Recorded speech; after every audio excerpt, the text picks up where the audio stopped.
There's probably no subject that is more difficult to appreciate on a popular level than this rather dry and dismal problem of logic. Logic is an offense to most people because they much prefer to be illogical. They find logic a very frustrating thing, and the definitions available in dictionaries and standard reference works are either inadequate or utterly confusing. Yet actually, logic can be a very interesting subject if we begin to apply it to ourselves or try to gain some practical insight about the processes of the human mind. If we possess essential facts, there would be little use for either logic or reason. In fact, most of the branches of learning that we know today would be useless if we had a small group of inevitable, eternal facts available to our comprehension. We use the word fact today rather loosely. We use it to define anything which seems to be obviously and undeniably true. And we do have a small number of what might be termed trite facts. Facts that no one will ever question, but in themselves will contribute very little to our improvement, our happiness, or our security. Thus, there are so-called self-evident things which no one chooses to question or deny. Every once in a while, however, someone assails one of these self-evident things and has demonstrated that many of them can be successfully assailed. For example, it was a self-evident fact in the 13th and 14th century that the earth was flat. No one questioned it. Today, in the 20th century, we know the earth is geographically round and financially flat. But that is a little different from the original thinking. We know that people were burned at the stake, boiled in oil, ridiculed, and persecuted for affirming things that we now call to be facts. This can only have one essential meaning to us, namely that even obvious facts may not be factual. Realizing, as we must in philosophy, that we are dealing with a universe of values, most of these values essentially unknown, we must develop various means of self-orientation. If we cannot know that which is inevitably and eternally true, then we must deal with probabilities. We must deal with those beliefs and convictions and policies and attitudes which seemingly have the greatest amount of integrity and veracity in them.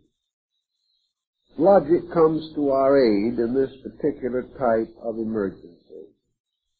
Logic helps us to escape the tendency to develop what Epictetus calls a falling sickness of the mind. It prevents us from being imposed upon by common or vulgar errors. It prevents us from overlooking the more obvious hazards, difficulties, or inconsistencies in reports and so-called facts. Logic is of two kinds, generally broadly divided between pre-Aristotelian logic and post-Aristotelian logic. Post-Aristotelian logic was a systematic science of logic, built up by a very careful classification of processes and procedures and the perfection of logical instruments by means of which we were able to refine to a certain measure those common processes which we know as common sense. Logic was really formalized to press forward the conclusions of the individual on matters which he commonly regarded as normal, reasonable, probable, likely. Pre-Aristotelian logic was called natural logic, and natural logic is part of the wisdom of the folk. Natural logic is the shrewdness of the old farmer, the almost untutored skill of the village lawyer.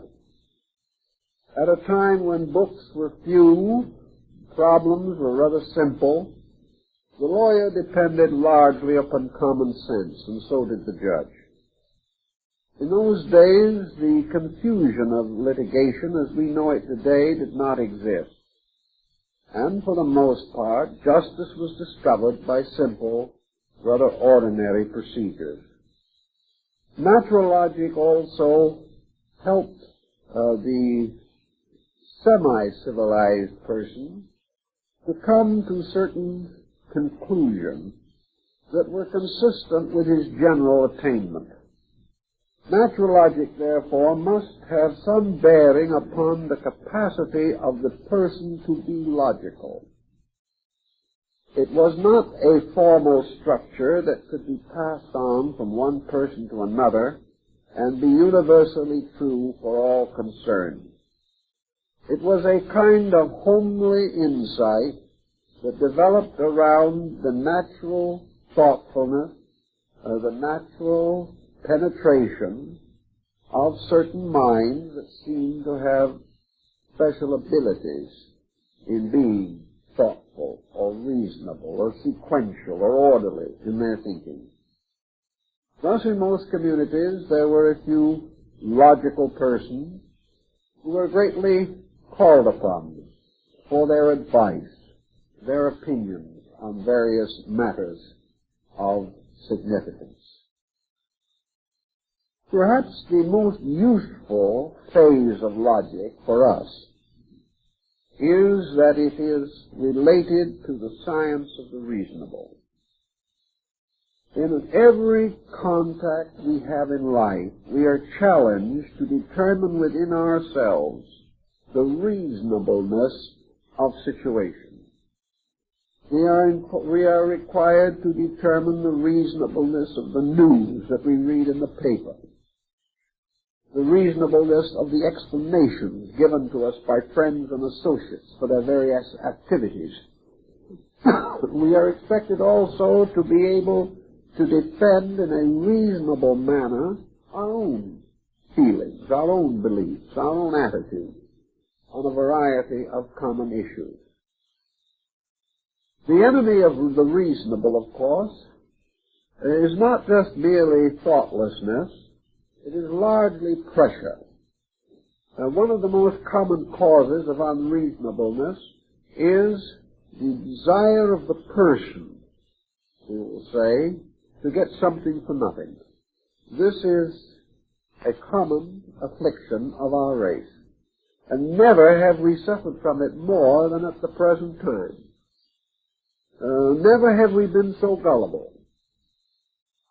Never have we been so over-influenced by pretension. Never have we lost our common sense in the desperate desire to have things the way we want them to be, regardless of whether the way is reasonable or not. Logic is part of philosophy because it has to depend upon the development of certain philosophical instruments in consciousness. The person, to be logical, must have some framework or background of reasonableness. He must have some foundation in natural law. He must have some comprehension of the probabilities of existence. And having gained a basic knowledge of such principles, he must have the courage to apply them. And he must also have the memory necessary to bring them to attention at the proper time. Perhaps one of the simplest examples of this that we can advance quickly is the problem of Buddhist philosophy. Here we have a very complicated system which has passed through numerous reformations and changes based upon two laws: the law of causality, or cause and effect, and the law of rebirth, or reincarnation. To the Buddhist, these are real fixed points in thought. He builds his entire concept of life around them. Under the law of cause and effect and its manifestation as karma, he has been taught that he is not ever going to get something for nothing. He accepts this. He accepts it not only as a philosophical truth, as an ethical fact, as a moral reality, but as a spiritual inevitable. Now, we cannot say that it is possible to demonstrate to the ultimate degree of finality the factualness of the Buddhist position. We can accept it, we can reject it, we can admire it, we can dislike it. But we can only come to the point of saying that in the light of the structure of the philosophy itself, it is reasonable. Furthermore, in the light of human experience, it is reasonable. After all, we have all tried to get something for nothing. We have found it one of the most expensive procedures that there is. We have been disillusioned, deceived, and cheated hundreds of times in our efforts to build a universal value called a bargain. We know in our heart of hearts and our mind of minds that real bargains are extremely rare, and that to discover them at all requires a great deal of judgment. They can occur, but only under the most fortuitous circumstances. Thus, in the Buddhist concept, the individual is not looking for a bargain. If something comes to him a little more easily than might seem to be normally the probability, he begins to call on another one of his laws, or another phase of his law, to express this, or to understand it, and that is the law of karma. He decides that perhaps he has earned a little better destiny than he thought, and therefore occasionally something unusually pleasant or agreeable occurs to him. On the general pattern, however, of a universe built upon the law of cause and effect, it is not difficult to build a fairly solid structure of logic. Nor is it so difficult to be logical about the life of the person if we accept the idea of reincarnation. But these are merely two examples, not to press the point, not to affirm that these are the best of all beliefs, but merely to point out that the individual, in order to develop logic, must have certain basic beliefs. He must have certain concepts that are large enough to satisfy him that they are true. And then he must apply to these the various developments of reasoning powers and experiences which occur, fitting that which happens into the pattern of that which he believes to be a reasonable, universal plan. If he is able to do this, of course, he is protected against a great deal of imposition. And he is able to be logical in the terms of the basic beliefs that he holds. And this, of course, is more or less as far as logic can go. Logic is a way of proving a certain conviction, but it is not a way of proving that the conviction itself is true. Logic is to unfold a thing according to its premise. If it is consistent with its premise, it is logical. But this does not mean that it must be factual. But today, most people have fairly good premises. They move from reasonably well-developed common attitudes. These premises have been strengthened by education. They have been strengthened by the historical experience of our race, by tradition, by observation, by experimentation, and by what we term authority, which I regard as about the least of all, but it's still there. These foundations are available to us, and we can build logically in harmony with them. Also, we know that for a thing to be logical, there must be a relation between what happens to us and what happens to other people. Now, here is a bad example of logic. It is logical that good should come to us because we deserve it. It is illogical that good should come to others because they do not deserve it. Our assumption in this always is that we, by nature, are superior to others. That while it is perfectly reasonable and perfectly probable for another individual to be victimized by poor judgment, this is just not possible to us. We have a kind of infallibility in us. We can say, if when someone else is in trouble, it serves him right. But when the same trouble comes to us, to borrow a line from Kipling, the bottom is out of the universe. We no longer have any faith in anything. Thus, we are unable to realize or to admit that we all have the same fallibilities, that we are all subject to the same mistakes, and that therefore we have no right and no reason to assume that any attitude that we possess gives us immunity to the common events of life. So logic can help us. It can help us to build a universe around certain concepts.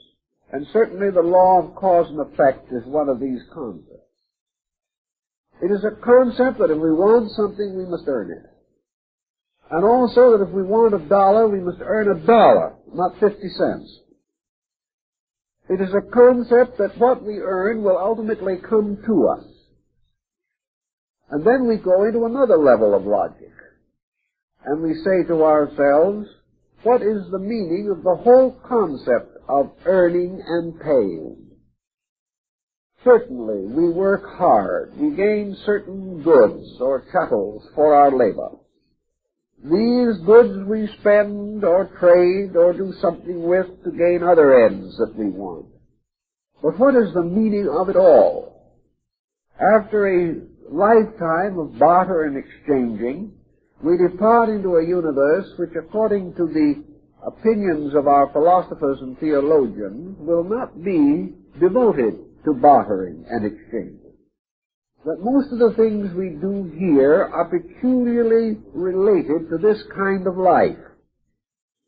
So it is perfectly reasonable to ask the question, why do we spend 70 years here doing things we may never do again? Now this is a kind of a sticky question. Now if we're materialists, there is no answer. There's not only no answer, but there's no reason why we should have lived here in the first place.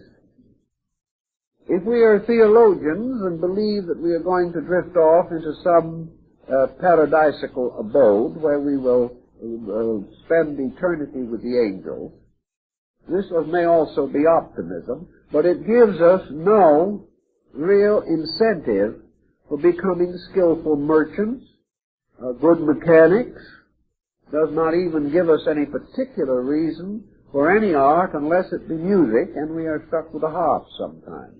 But outside of this, there is no reason for it. Rebirth tells us, well, perhaps we'll come back need these skills again.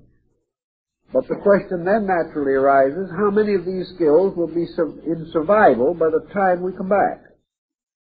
Will we be working hard to perfect a capitalistic system to find that we return 1,000 years from now and capitalism is extinct?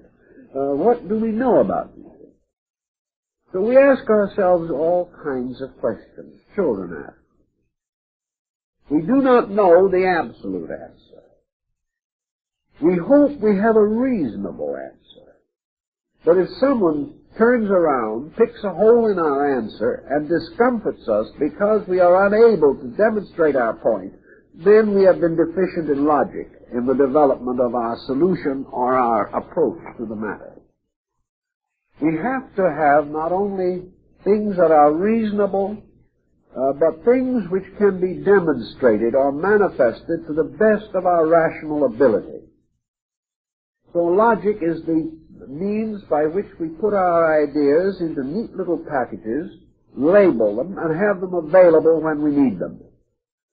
Ideas which will influence us and which we can communicate in an articulate manner to others. This is especially a responsibility of parents to children.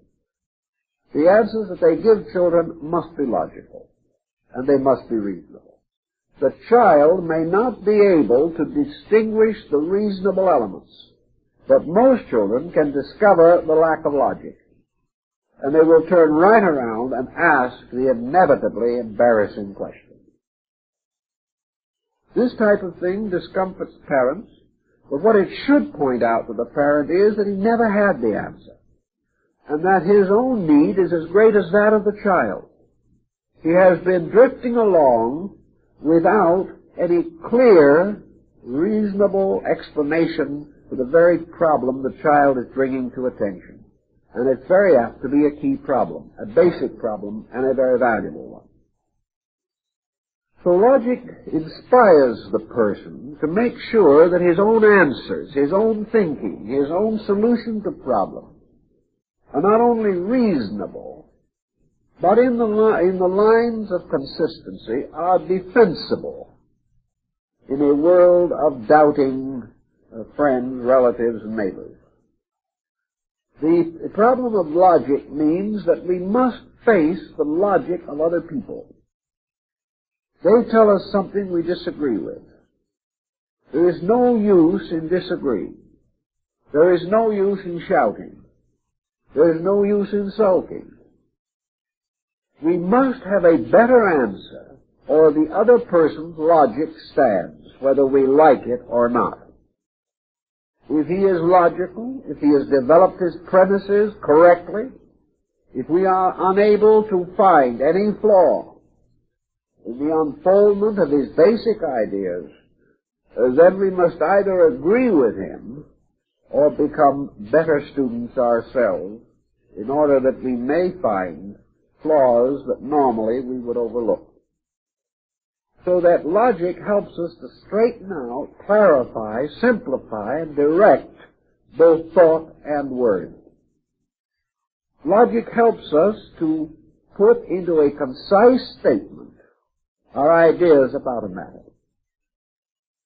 One thing we observe in logical people is that they very often lack imagination, that they are perhaps too concise, that they are uninteresting because they approach everything in such a peculiarly realistic way that they manage to take most of the romance and drama out of life. This, again, is because they have had too much Aristotelian logic and have never found that the development of the logical faculty is a very beautiful, interesting, dramatic, dynamic thing. They have become logy in it. They have become bound by rules only, until the rules have become more important than the ideas. All rules exist merely in order to clarify ideas. The rule is not the important thing. It is merely that the frame by means of which the picture gains new dignity. And to substitute the rule for the picture, or the frame for the picture, is to become a pedant, to become this type of mind that was so criticized in the Middle Ages, which we call today the scholastic, and which at an earlier time the Greeks called sophists, meaning today in our thinking those pedants whose knowledge was more apparent than real. Logic in our daily working with problems can always gain some help by the generalization of particular ideas. Today we have to realize that we live in a world with billions and 3 billions of other people. And therefore that in some way any attitude that we have, any belief that we hold, must have a fairness about it, must have a larger integrity in it. It cannot be a private idea. We cannot live in private worlds ruled over by a private set of laws which we have invented, defended by a small army consisting only of our own faculties, and perpetuated regardless of the evidence against it that may accumulate in the world around us. We cannot have these private worlds. When we are unable to be big enough and broad enough to escape from these private worlds, we retire into them under pressure and become introverts. Very often the introvert is simply a person who does not want to live in the world as it is, but in a private universe of his own. Now, if he stays there, refuses to come out, he may remain in this private universe for his entire lifetime. He may populate it with his own kind of gods and godlings. He may make his own rules to run it. He may decree who he will permit and who he will not permit to be a citizen of his private world. In the end, however, he generally has no citizens but himself. This kind of attitude, while perhaps not carried to this extreme, is a common failing. We like to feel a certain power to interpret things as we want to. This is all right up to a certain point. Beyond that, it is a form of self-hypnosis or self-over-suggestion in which we gradually force a dignity upon our opinions which they do not really deserve. So we have to say to ourselves when we take attitudes, what would happen if these attitudes became general? Immanuel Kant, in his categorical imperative, gives us a good example of this policy. He tries to place a criterion upon man's concept and precepts.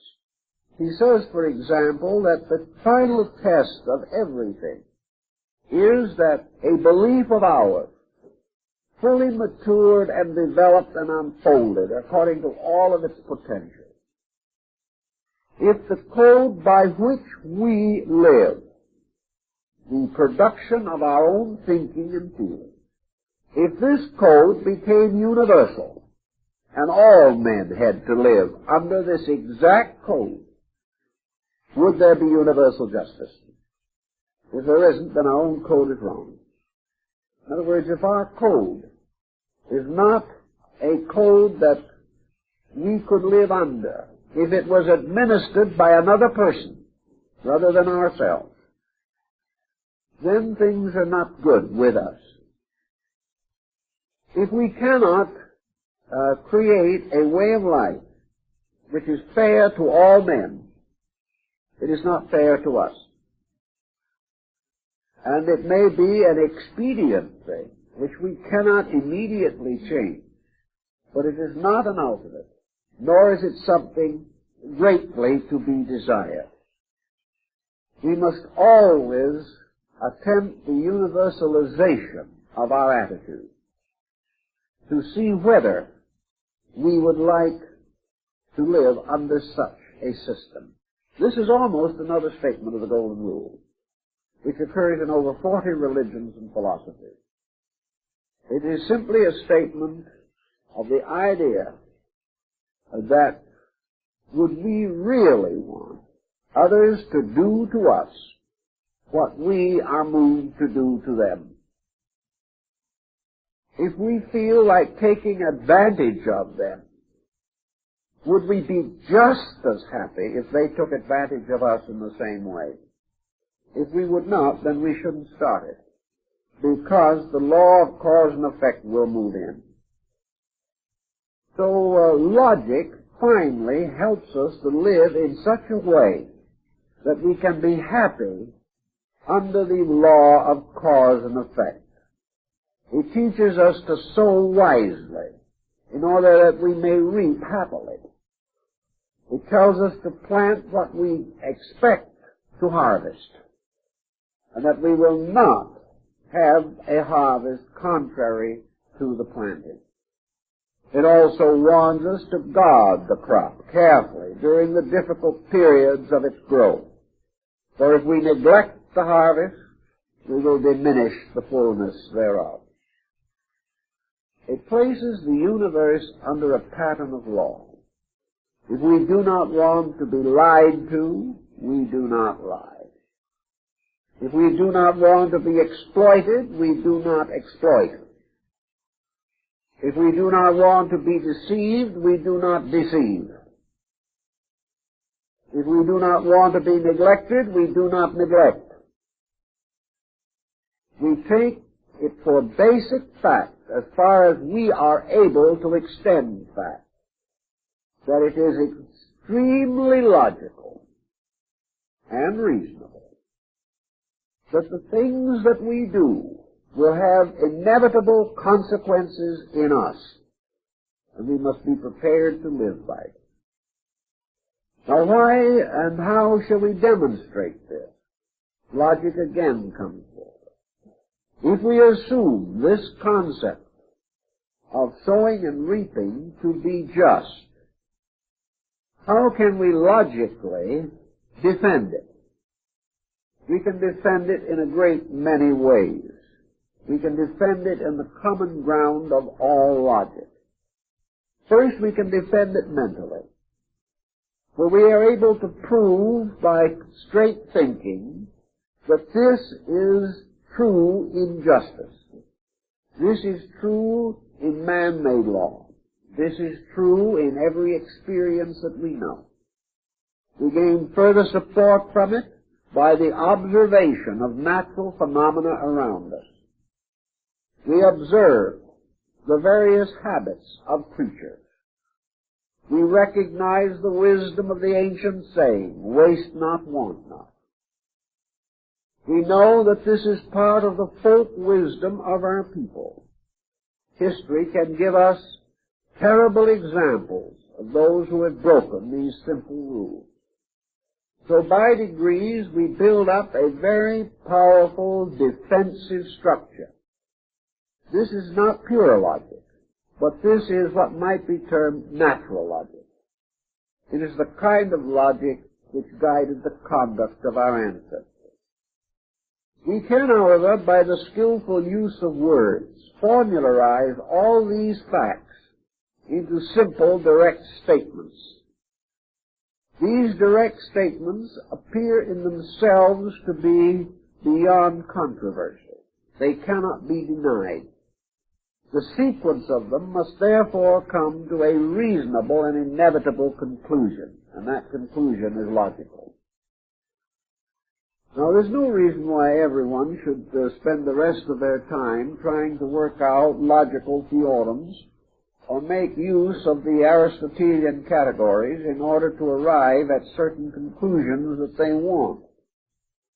The problem is largely the preservation in modern man of natural logic, the simple homespun variety, the kind that is the wisdom of the young which will confound the old on many occasions. We can gradually develop a kind of common sense which, if we are mindful of it and continuously live according to it, will take out of our lives many of the unpleasant incidents with which we are afflicted. We can remember certain very simple formulas in the working of these problems. We can say to ourselves, a certain man has cheated us. This man, in turn, has cheated others. And we must therefore come to the logical conclusion that he is not honest. And on the basis of this conclusion, we must be on guard against him at all times. Now, this is not so difficult if we are quiet and in an impersonal mood, but you'd be surprised at the stream of younger people who come to me who have made illogical marriages. Not because they were not students of Aristotle, but because they lacked ordinary common sense. A person under the glamour of romance, for example, will come and tell me frankly that she has become smitten by a young man who has been for years a chronic alcoholic. This individual has never been able to keep a job, and he has a bad police record. But she feels that in spite of all this, he is a good man, basically, and that she is going to be able to reform him in 10 easy lessons. Now, by this we have a good example of bad logic. She is not going to accomplish such a. The testimonies are against her. The testimonies indicate that in her emotional attachment, she has lost sight of nearly all of the essential facts. Another individual comes to me with a business problem. He has a man with whom he is closely associated in business. In a number of personal affairs which have arisen in their lives, matters largely of friendship or social relations or incidental things, the man who came to me learned several matters about his business associate. First, he learned that he was a tax evader. He learned that he chiseled in every way possible and was perfectly willing to perjure himself on his tax return.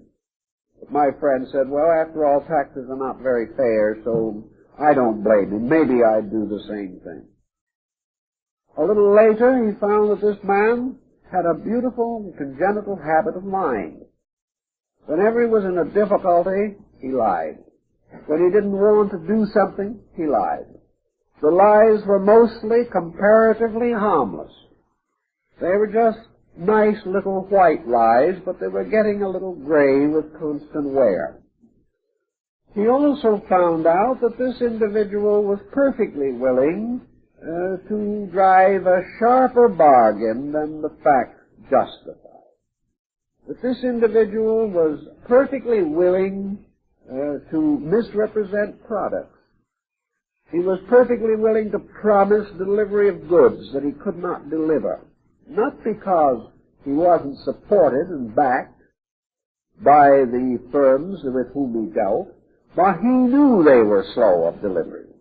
He knew that he could not promise these things, yet he promised, fully aware that he could not keep his word.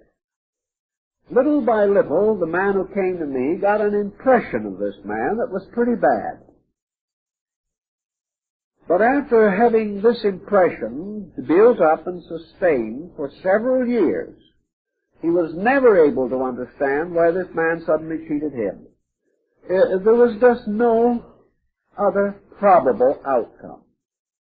Logically, reasonably, this man would ultimately cheat anybody for the fact that he had this kind of a basic disposition. But because he was friendly, because he was affable, because he was good-intentioned, apparently, the people with whom he dealt were off guard and were seriously imposed upon.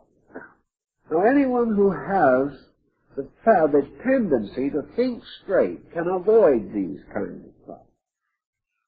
He can also avoid problems of excessive debt.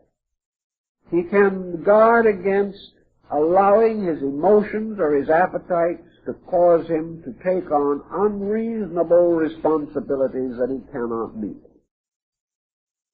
If he sat down and figured out the law of probabilities, he would be in a much stronger position than he is under his present way of thinking.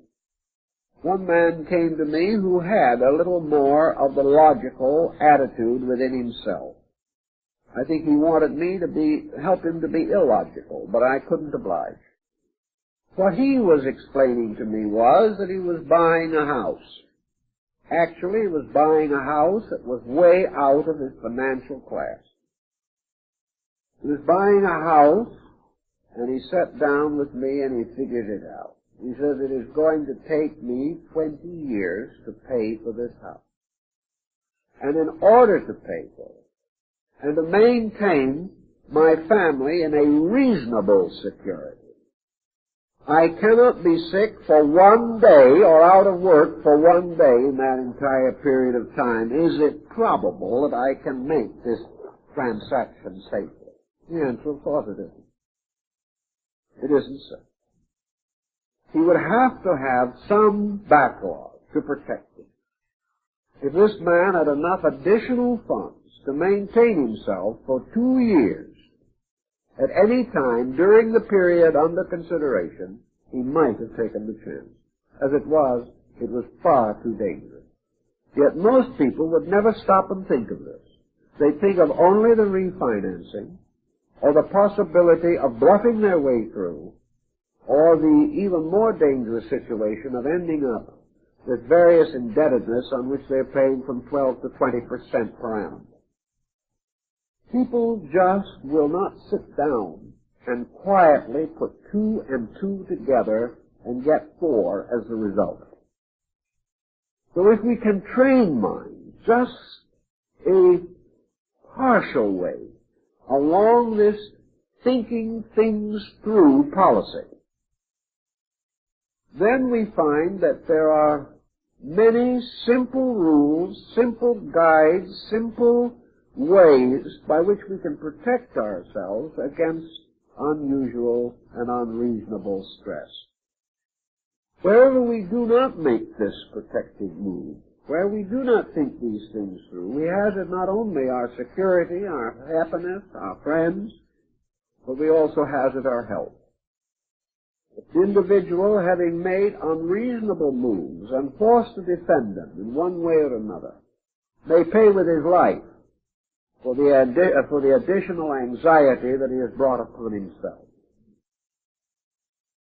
So the philosophical pattern here, the great value of philosophy, is that it shall cause prudence, that it will not restrict the person in the reasonable fulfillment of reasonable desires, but will prevent him from taking on unreasonable futures which he may not be able to meet.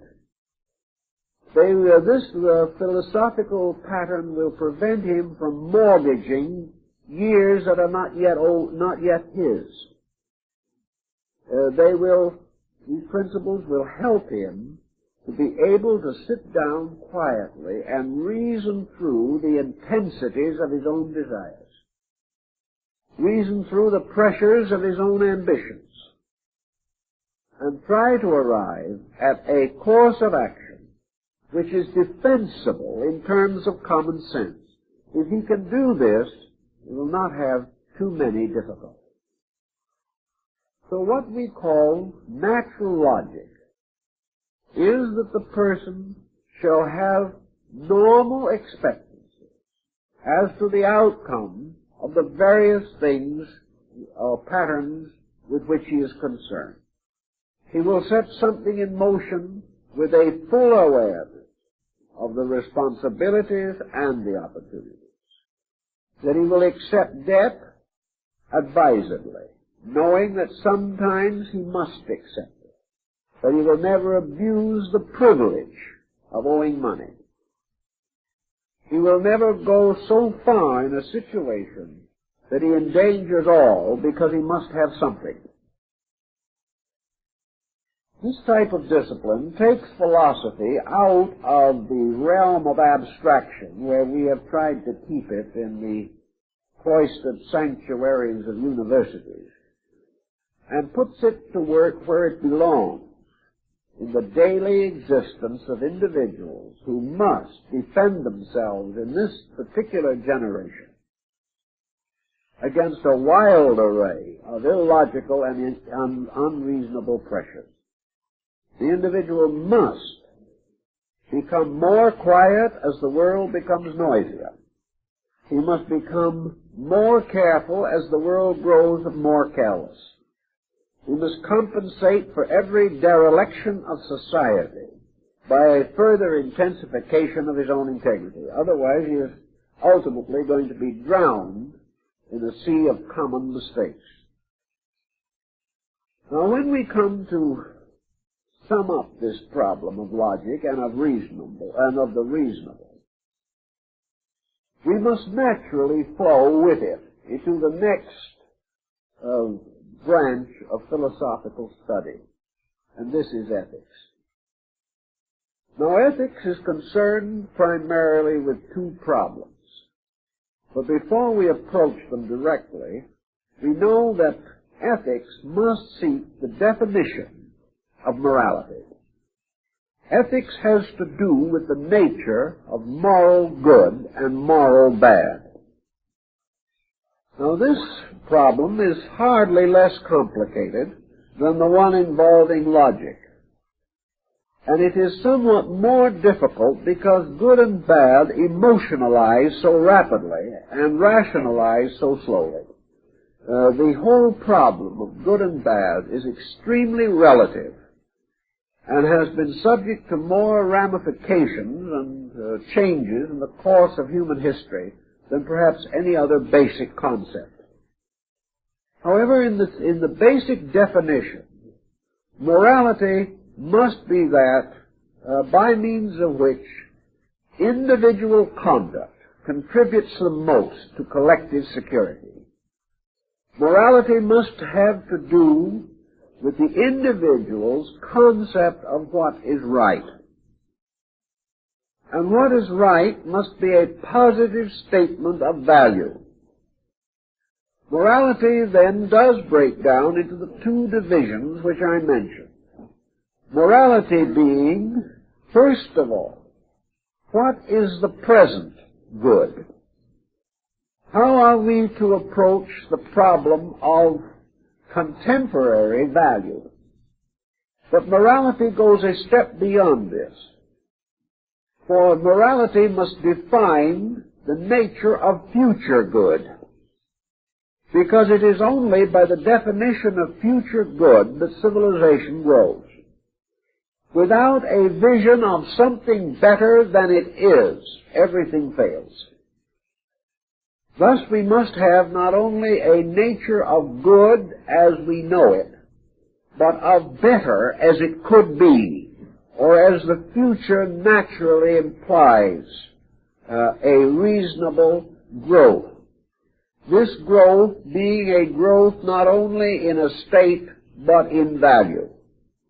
So we can say that ethics has to do with the basic problem of value. It has to do with decision as to that which is most necessary and the greater good.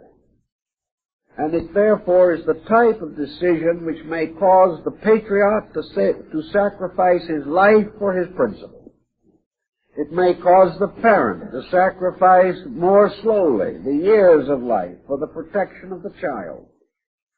It may be the conviction which causes the person to depart from worldliness, dedicate himself to some missionary endeavor, and bury his life in some jungle or swamp. These are values. Values which we find expressed on every level of human activity. So we now consider first the problem of ethics as an effort to determine the nature of morality. Now today we think of morality almost entirely on the emotional level of physical human relationships. This is not according to philosophy. Morality, according to philosophy, is actually motivation. Morality is the reason behind conduct. And whatever we do, are we motivated by the principal powers or values that we associate with ethics? Are we motivated by integrity? Are we motivated by virtue? Are we motivated by the fact that what we plan to do is necessary, useful, proper, and therefore generally commendable? Morality includes the element of mental and emotional integrity and physical honesty. Honesty is the long physical shadow of integrity. And many persons who are honest from fear only. They are not persons of basic integrity. Morality, then, has to do with whether or not we shall compromise value for any reason, for any consideration. Logic would say, don't compromise it because it is unreasonable. Ethics would say, do not compromise because compromise is not good. We move now from the standard of the reasonable and the practical to the standard which is largely dominated by the function of the human conscience. Good becomes to the individual his standard of action. If his standard of action is too low, then it is obvious through his conduct, because he is not good. So each person has to determine in his own way a standard of morality, and it will involve a large number of different activities. One of the most common decisions he has to make is the degree to which he will compromise integrity to utility. This is the great question of today. It is a question that is faced in every field of human activity. It is faced by everyone seeking employment. It is faced by nearly everyone who has a job. It is a decision that comes frequently into the home. It has much to do with the fact we have or do not have friends. And it may have a great deal to do with the bank balance. These problems are problems of ethics, and they are problems which involve primarily the degree to which we are willing to sacrifice advantage to the maintenance of principle. Well, this question is open to very large debate. The general tendency of people today is to give it less and less attention. And a person will consider himself as reasonably virtuous if he is as honest as conditions permit.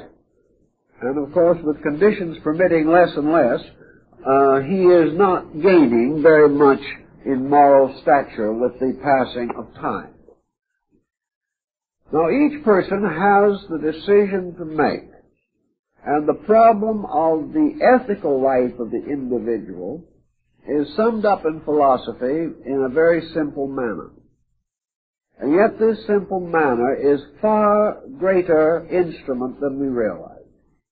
Namely, that each individual must live in a way in which he can live with himself without stress.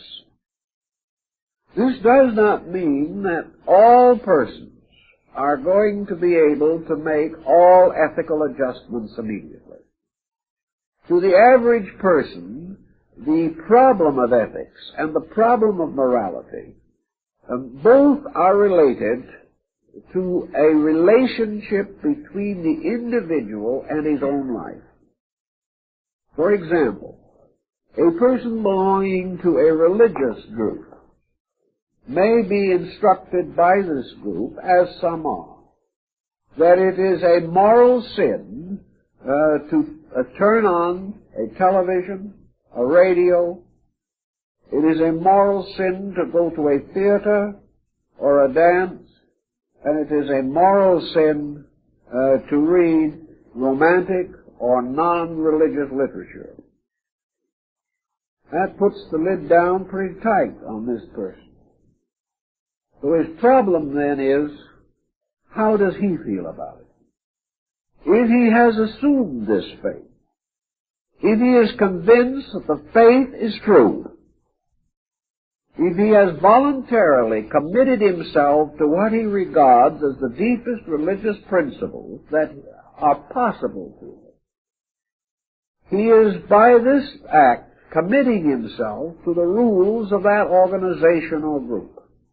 If he is sincere, whether he is reasonable or not, if he is devout, whether he is sensible or not, he cannot break the rules which he affirms to be true without damage to his own character. This is the inevitable product of the conflict in ethical standards.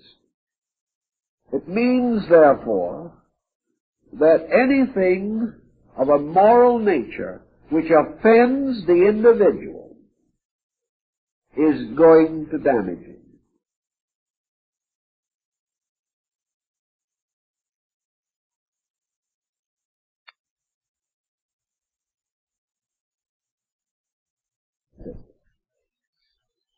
In some instances, the individual has gone directly to the organization and resigned, as they're making a statement that he is no longer in favor of it. But if the organization is religious and he has taken certain sacramental obligations, the question is, can he resign from his vows? That is a very much more difficult one. It is done.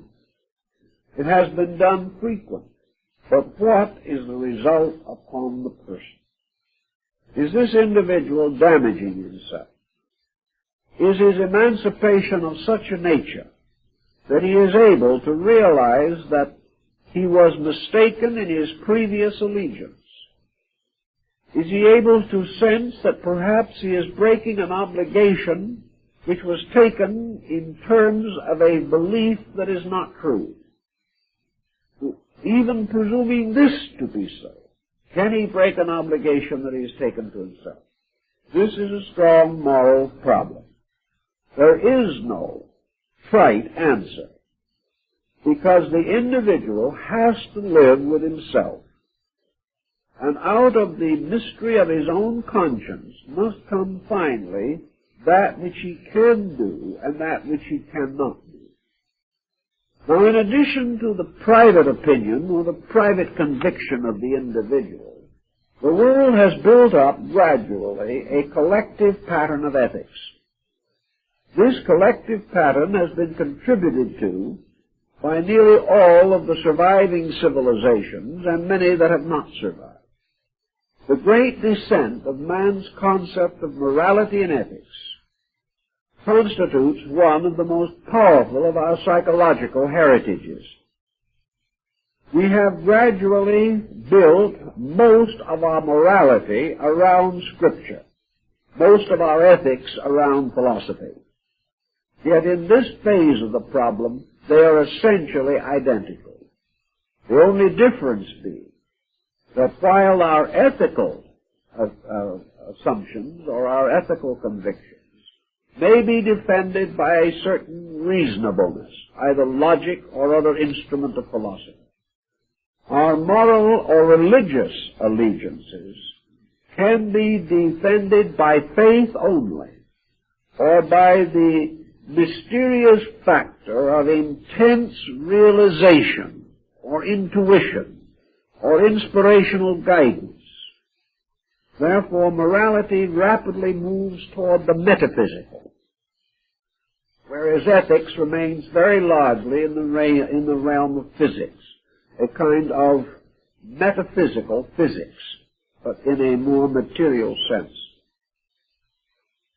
Morality, therefore, can be traditional, and it can be highly personal.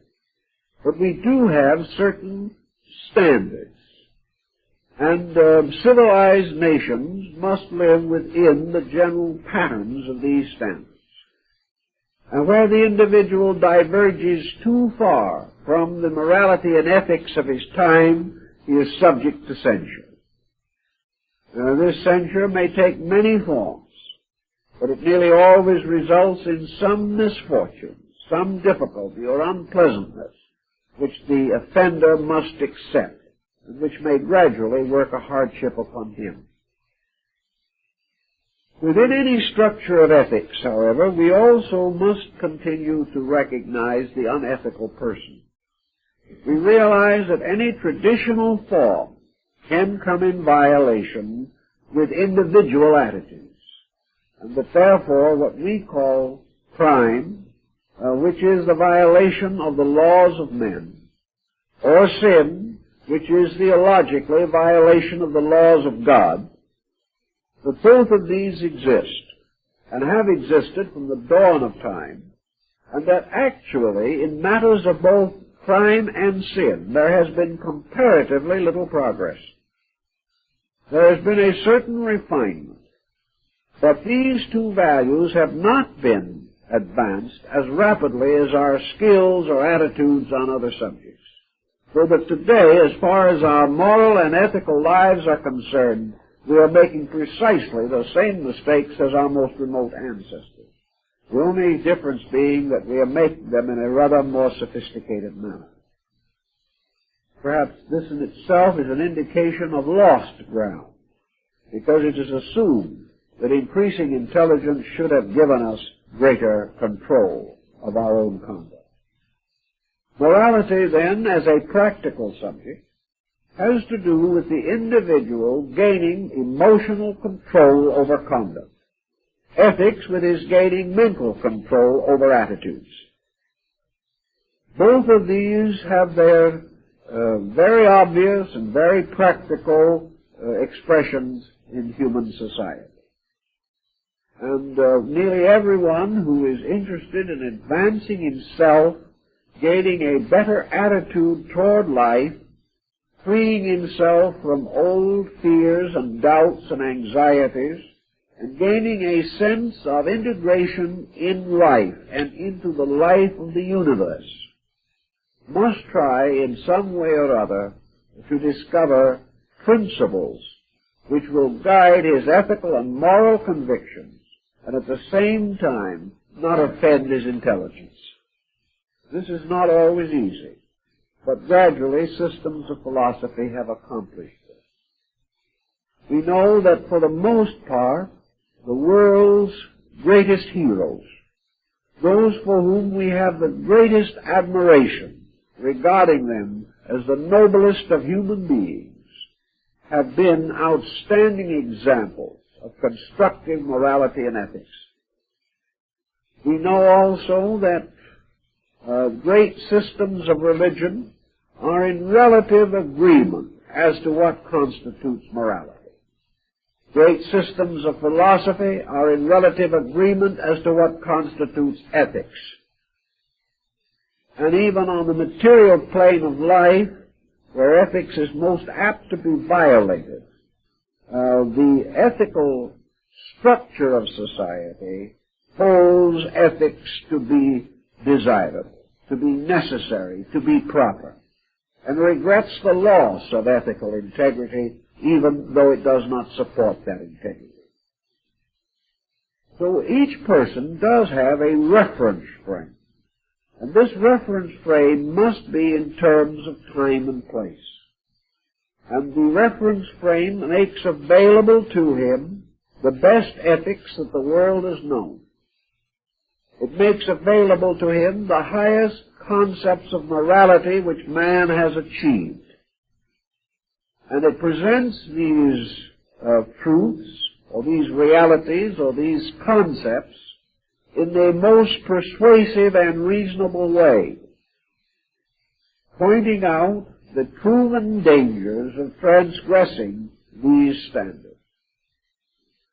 The simplest attitude that we know of, perhaps, in ethics, is found in the recommendation or admonition of Jesus as to what constitutes the law and the prophets, namely that we shall love God and live honestly with our fellow men. This constitutes what might be termed natural morality and ethics. If we love a spiritual principle, we are again reminded of the words, "If you love me, keep my commandments." To love God is to live according to our conviction of what God requires.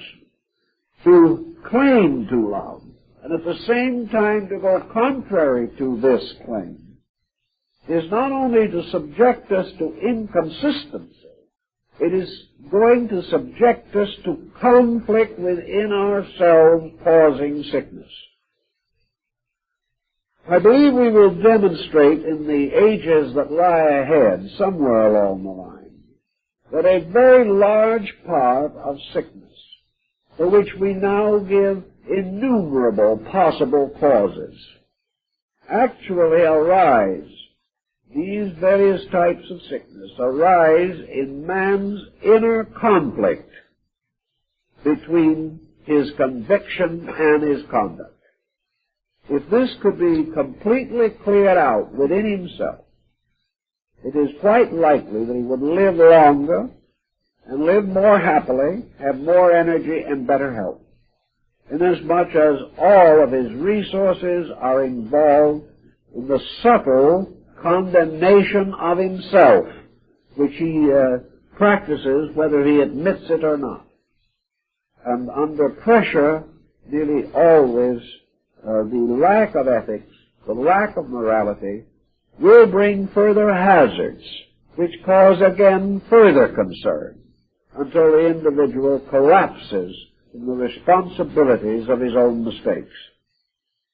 So we think of ethics and morality not only as virtues of the spirit and of the mind, but necessary guides of conduct and action if we wish to have the maximum value out of the physical life that we live. So we can say now that morality for the individual is based upon a series of attitudes or a series of concepts which are developed rather broadly and deeply in Neoplatonism. Certain values have a common nature in the universe. The various manifestations of universal law give different expressions to an identical group of values. These values interpreting themselves in many, many ways. For example, one of the ways in which things which are reasonable manifest themselves may be termed orderly. A thing is orderly, in which the parts of itself are in proper relationships to each other. A thing is in order when there is no longer any disorder in it. And this lack of disorder actually means that there is no conflict in it, no disagreement in it, no asymmetry within the structure of that thing. So that which is termed orderly may also be termed reasonable. Because when we achieve an orderly state of the mind, we are reasonable. When we achieve a reasonable state of the virtues, we are moral. When we achieve a moral state in relation to certain specialized fields, such as, for example, the arts, we discover that morality and virtue suddenly manifest as beauty. Beauty is only another name for this same orderliness that we started out with. Beauty is everything in its proper relationship to everything else. Now we may say that standards of beauty differ with various peoples. But this is true almost exclusively because of familiarity. We give a certain acceptance to things familiar. But at the same time, these familiar things must be acceptable to our standards of aesthetics and integrity. So virtue, beauty, goodness, love, faith, hope, all of these different terms more or less represent the manifestations of one principle in various areas of activity. And that which is beautiful is harmonious. That which is harmonious is ethical. Then we have scientific sequences. We have scientific types of order, as we represent it in the magnificent universal geometry manifested in snowflakes.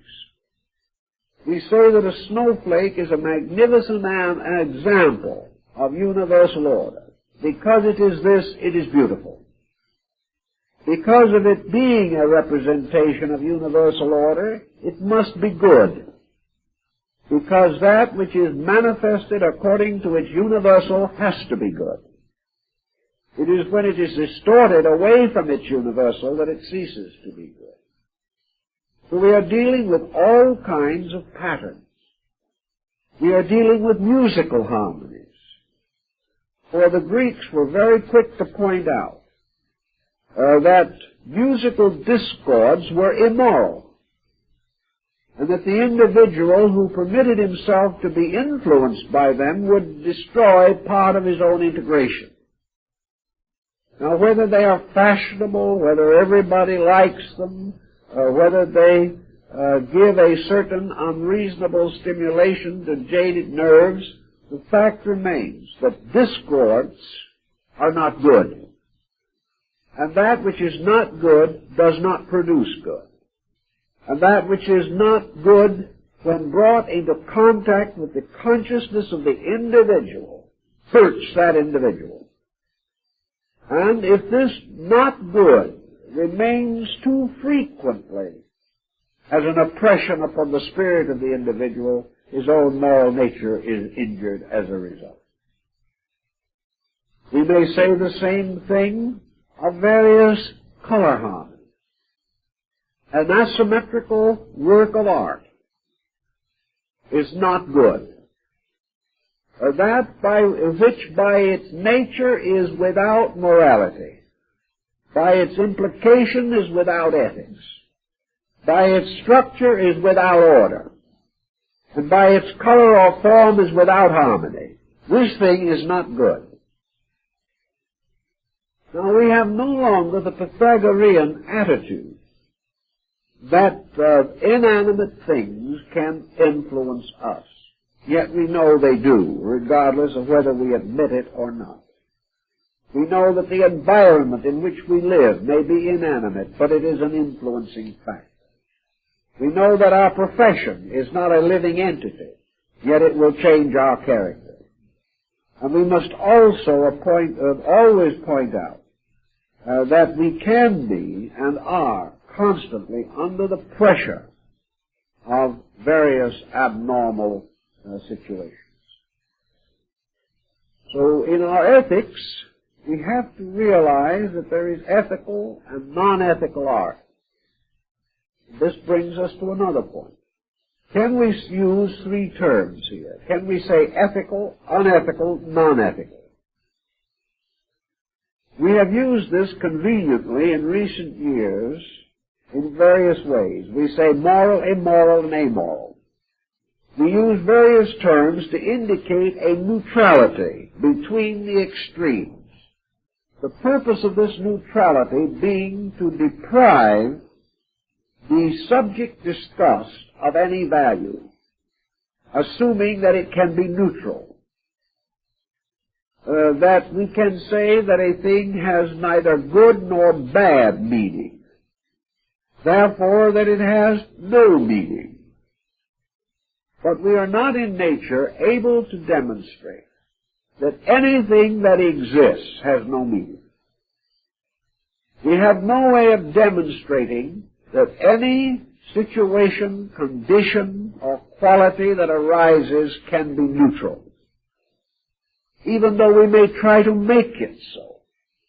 Everything must finally verge toward the good or the bad. It cannot be completely in equilibrium. We're reminded again of the good words of the Holy Book, namely that which is neither hot nor cold the Lord speweth out of his mouth.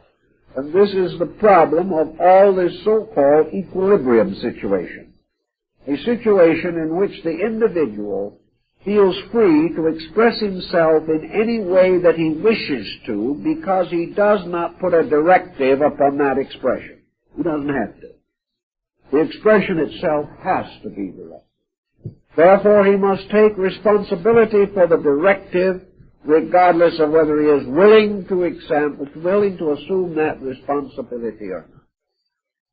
He cannot say, as some parents do, we can lie among ourselves, but the children must tell the truth.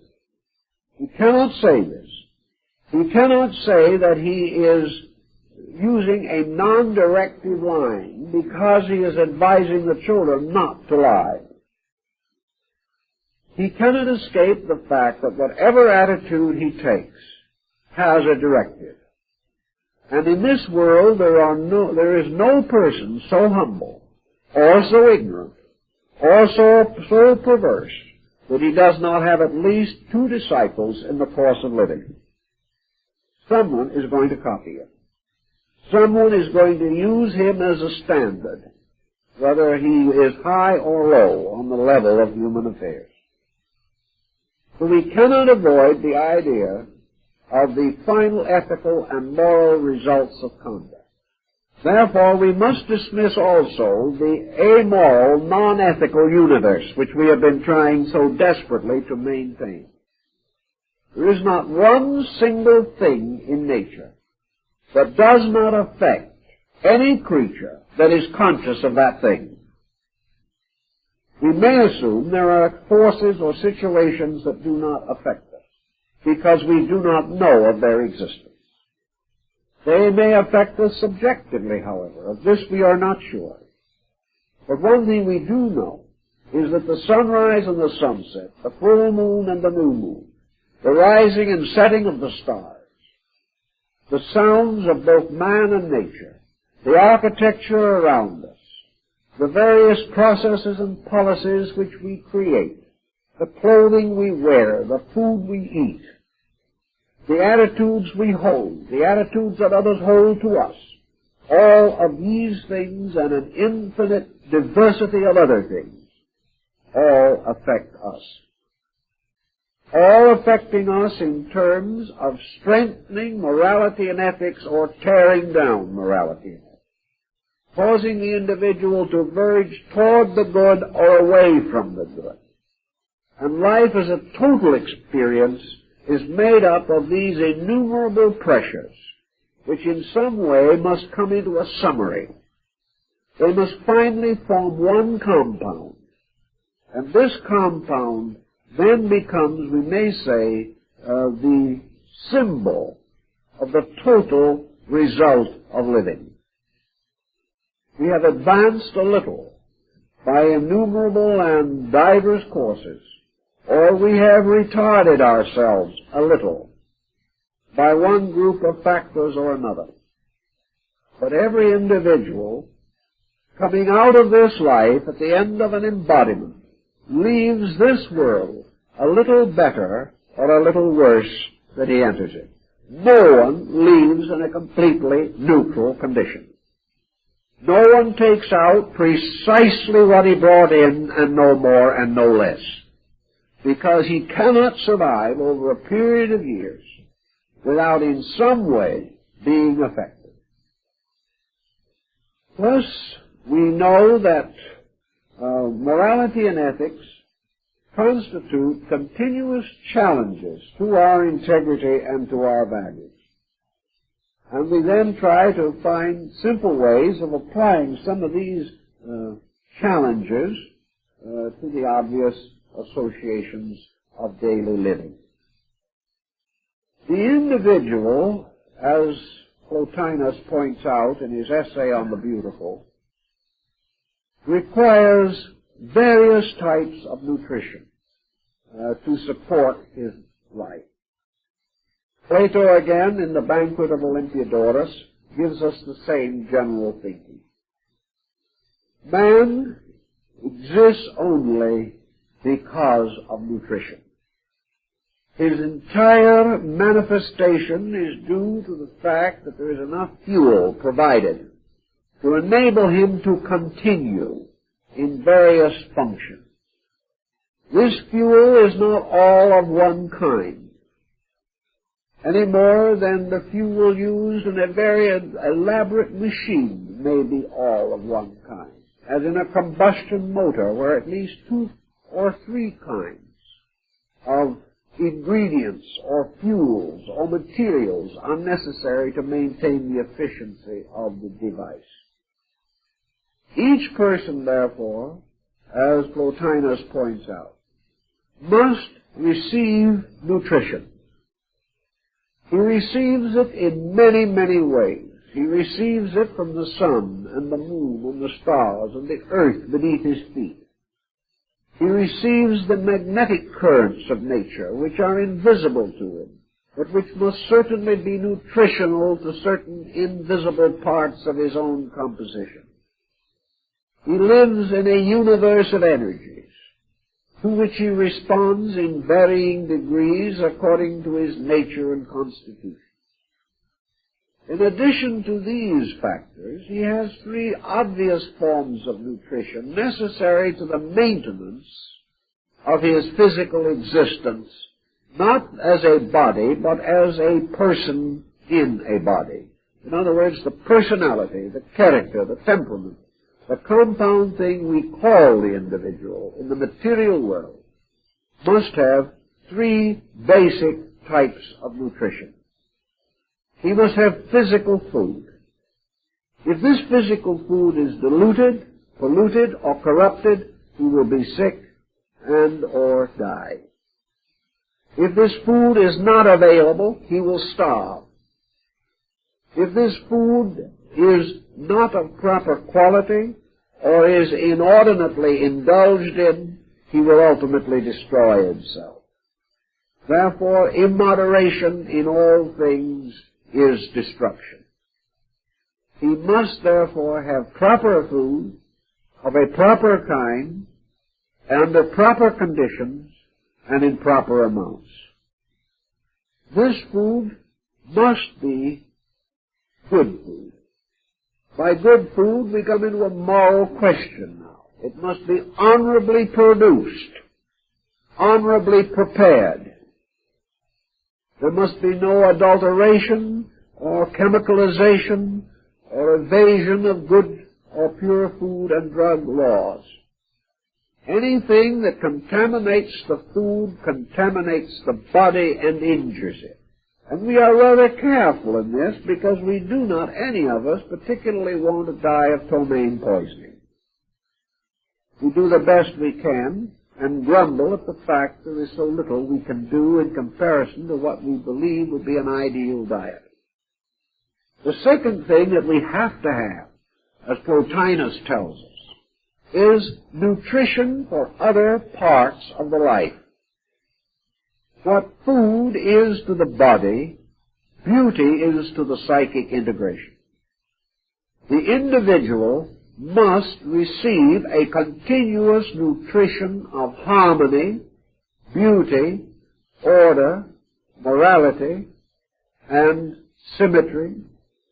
He must be exposed continuously to the affirming within himself, or the restoring within himself, of the supply of idealism for which the soul is in continuous need. If the soul receives contaminated food, it sickens. If the food is too bad, the soul, as far as its function for man is concerned, may be said to die, although it does not actually perish. But it is sickened unto death.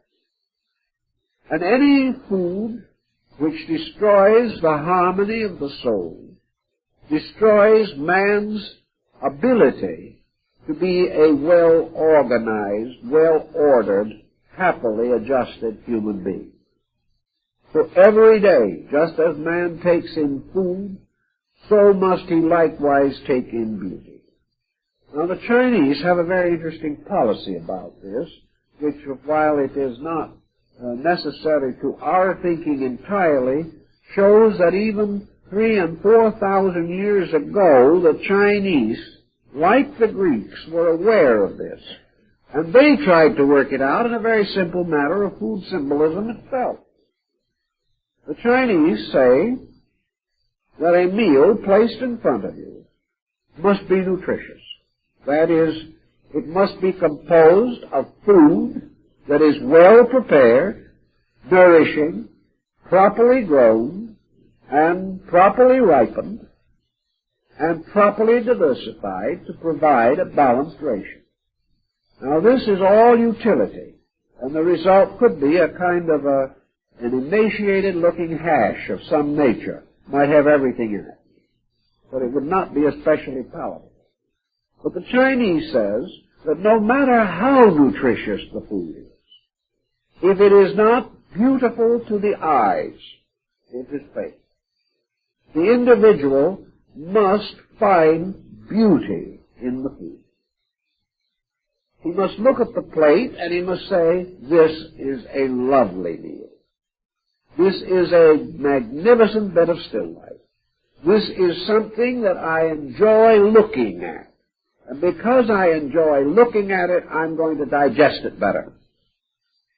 The third thing he says, I am now going to take a bite of this food. My sense of taste must be pleased.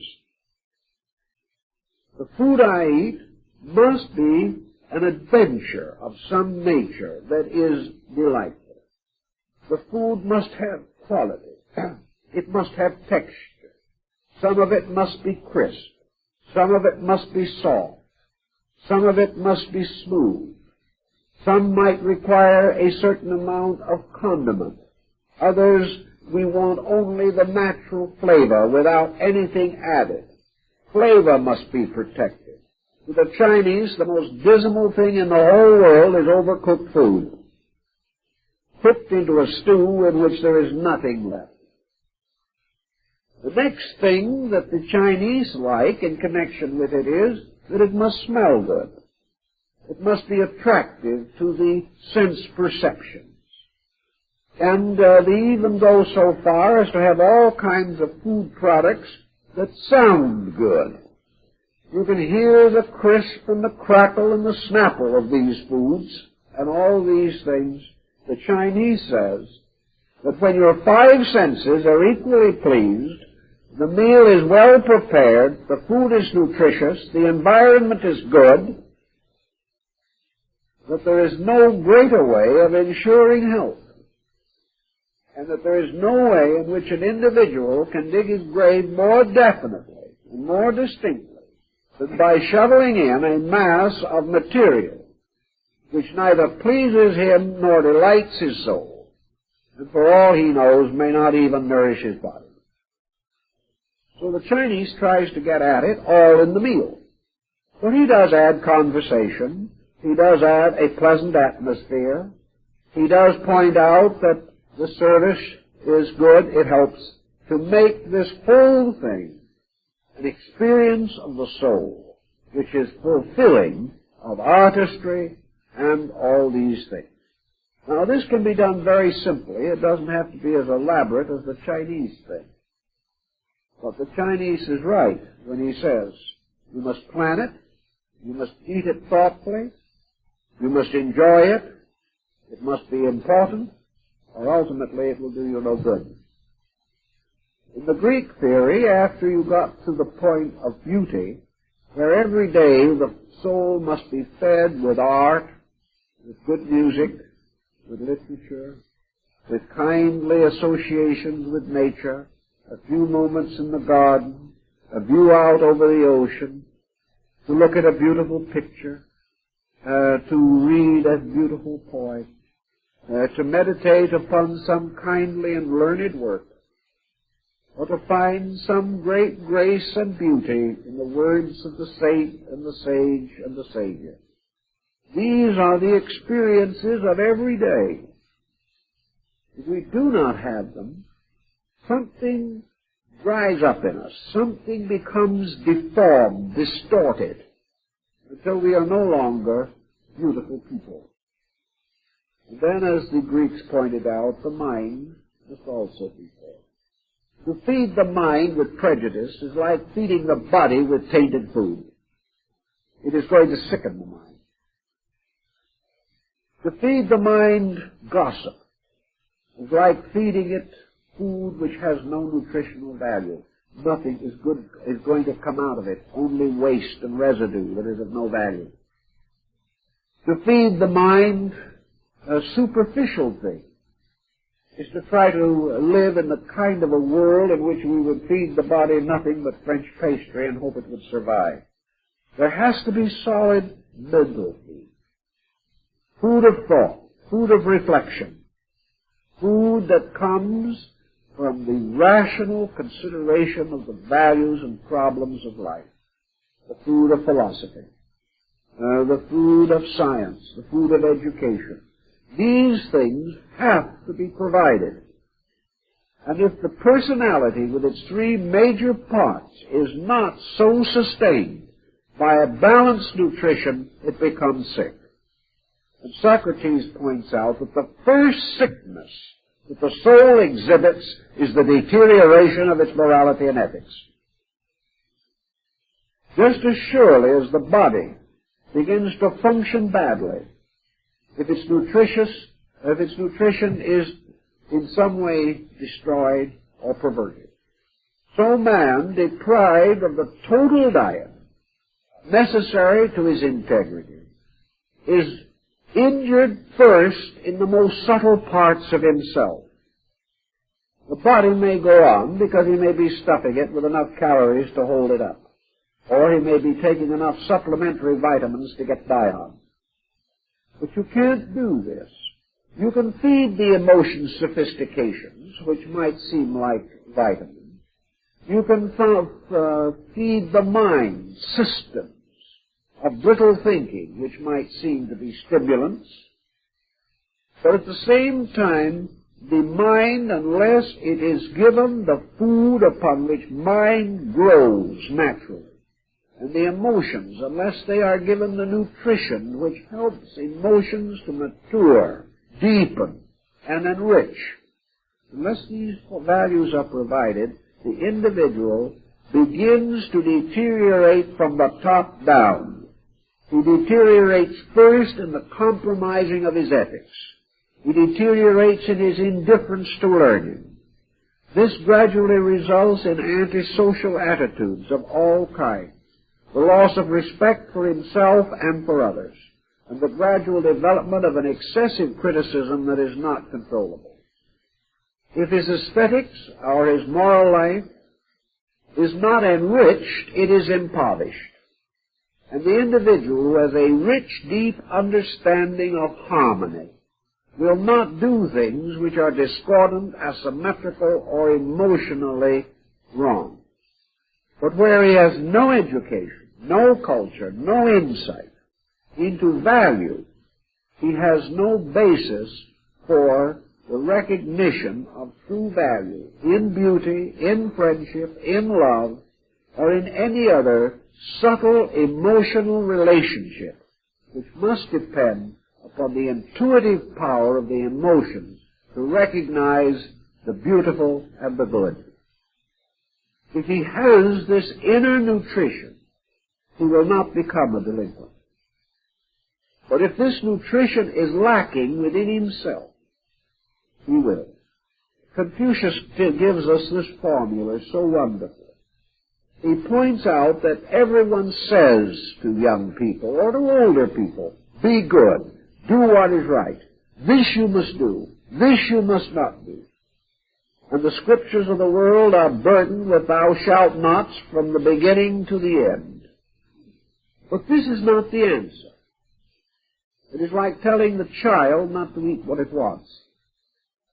The answer does not lie in this building of high banks and barriers against conduct. The decision, the real solution lies in building within the individual a total concept of integrity.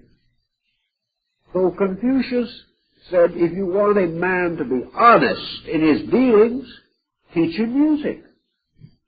It will change him inside himself. If you want him to be a good husband, teach him poetry. If you want him to be a kindly father, teach him philosophy. If you want him to be a good workman, give him religious insight. Don't go after the detail that you want him to be, but make him a totally bigger person inside. And if you do this, he will be a totally better person on the outside. You cannot prevent this modification of his own life. So if we want to make these changes, which we realize would be a little helpful now and then, if we want more courage, we must cultivate these values. Now, as most philosophy has demonstrated, these values are corrective of the excesses against which they have been properly contrived or built up. The individual, for example, who is selfish, has lost symmetry of soul. If he gains beauty of soul through the enrichment of his emotional experience on all reasonable levels, particularly in aesthetics, this individual, as his appreciation grows for that which is truly beautiful, inevitably becomes less selfish. The individual who has discovered great beauty is like the Chinese, who, having discovered the infinite wonder of Tao, has very few desires as far as possessions go. He is not controlling himself. He is not going without because he must decide between virtue and vice. But he suddenly discovers in the cultivation of beauty that selfishness is simply foolish. That the only things he can ever really own are the things which are in his own consciousness and which can never be taken from him. So as before he might have been trying to gather up a little comfort from the world, he goes out and sits quietly under a tree and shares the eternal comfort of the universe. All changes within the individual therefore lessen negative intensities. And as he grows in morality and ethics by the quiet encouragement of these things, he becomes a totally better person. And that is one of the reasons why for so many years we have been doing everything possible to interest people in music, in art, in fine things outside of religion and philosophy on which their minds have become so set. They are trying so hard to be good and to be wise that they do not realize that this beauty that they need and this wisdom that they desire will grow within themselves by the almost effortless effort that is Taoism itself. The simple, increasing love of beauty, the recognition of nobility, the quiet enjoyment of gentle learning. These things are the medicines and the foods by which the inner life of man matures and perfects itself. The man who loves beauty does not need to fear death. He may not be able to take his pictures and his paintings and his etchings with him, but he will take with him the power to enjoy universal beauty. The man who loves music may not be able to take the old violin with him, but he will be able to be quiet wherever he is in space and hear the music of the spheres. So all these great values enrich the inner life, and in so doing confer upon man the benefits of an immortal existence which will be eternally beautiful. In this thinking and in this way, we can get around, behind, and under the more formal structure of logic and ethics, and come to the realization of this important reality of the natural ethics, the natural logic, through the simple acceptance of which we grow as we were intended to grow. Not by great pain. The lily of the field does not grow in pain. It grows in fulfillment. It grows because growth is its natural quality. Man has this same natural quality. And it is true, as the king of Israel said, looking upon the lily, that Solomon in all his glory is not arrayed like one of these.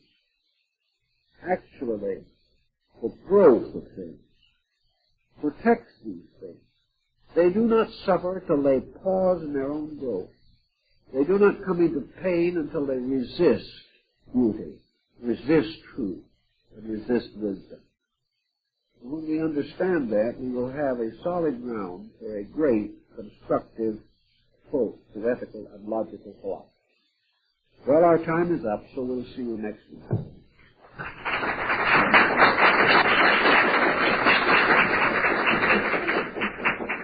By the way, before I dismiss this meeting, I'd like to call to your attention that on the 8th of December at 2 o'clock in the afternoon, we are having the puppet show.